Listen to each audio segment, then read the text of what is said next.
अधूरी विरासत का रहस्य। एक समय की बात है, एक छोटे से गांव में एक प्यारा सा बच्चा रहता था जिसका नाम मोहन था। मोहन बहुत ही चंचल और उत्सुक स्वभाव का था। वह हमेशा अपने दादा दादी से कहानियां सुनता और नई नई चीजें जानने के लिए उत्सुक रहता था। उसके दादाजी की एक बहुत पुरानी डायरी थी जिसे मोहन बहुत पसंद करता था।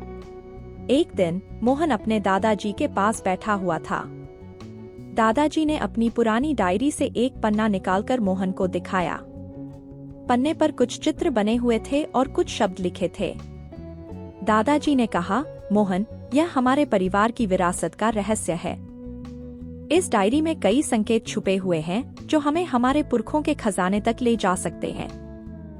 मोहन ने उत्सुकता से पूछा, दादाजी, क्या मैं इस रहस्य को सुलझा सकता हूँ? दादाजी ने मुस्कुराते हुए कहा, हाँ, लेकिन तुम्हें अपनी बुद्धि और साहस का प्रयोग करना होगा। अगले दिन मोहन ने अपने दोस्तों मीना और छोटू को इस रहस्य के बारे में बताया। तीनों ने मिलकर इस रहस्य को सुलझाने का निर्णय लिया। पहले पन्ने पर एक पुराने पेड़ का चित्र बना था। मोहन ने सोचा, यह तो हमारे गांव के पुराने पीपल के पेड़ जैसा है। वे तीनों पीपल के पेड़ के पास पहुंचे और वहां खुदाई करने लगे। थोड़ी देर खुदाई करने के बाद उन्हें एक पुराना बॉक्स मिला। बॉक्स को खोलने पर उसमें एक नक्शा और एक चाबी मिली।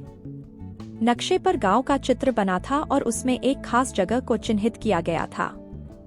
मीना ने कहा, यह तो हमारे गांव के मंदिर के पीछे की जगह है। हमें वहां चलना चाहिए। वे तीनों मंदिर के पीछे पहुंचे और वहां देखा कि एक बड़ा सा पत्थर रखा हुआ था। नक्शे के अनुसार उन्होंने पत्थर को हटाया और वहां एक दरवाजा पाया। चाबी से दरवाजे को खोला और अंदर गए। अंदर एक गुफा थी। गुफा में अंधेरा था, लेकिन मोहन ने अपनी टॉर्च निकाल ली थी। गुफा के अंदर जाते ही उन्हें दीवारों पर कई चित्र और संकेत दिखे। दीवार पर बने चित्रों में एक बाघ का चित्र बना था जिसके पंजे में एक और चाबी छुपी हुई थी। मोहन ने कहा, हमें इस बाघ के चित्र को ध्यान से देखना होगा। छोटू ने देखा कि बाघ के पंजे में एक छोटा सा छेद है। उन्होंने उसमें अपनी चाबी डाल दी और एक और दरवाजा खुल गया। दरवाजे के पीछे एक बड़ा सा कमरा था। कमरे में चारों तरफ खजाने के ढेर लगे थे। सोने चांदी के सिक्के, बहुमूल्य रत्न और पुरानी किताबें थीं। मोहन, मीना और छोटू ने अपनी मेहनत का फल पाया। लेकिन मोहन ने कहा, यह खजाना सिर्फ हमारा नहीं है। हमें इसे गांव के लोगों के साथ बांटना चाहिए। तीनों ने गांव के सभी लोगों को बुलाया और उन्हें खजाने के बारे में बताया।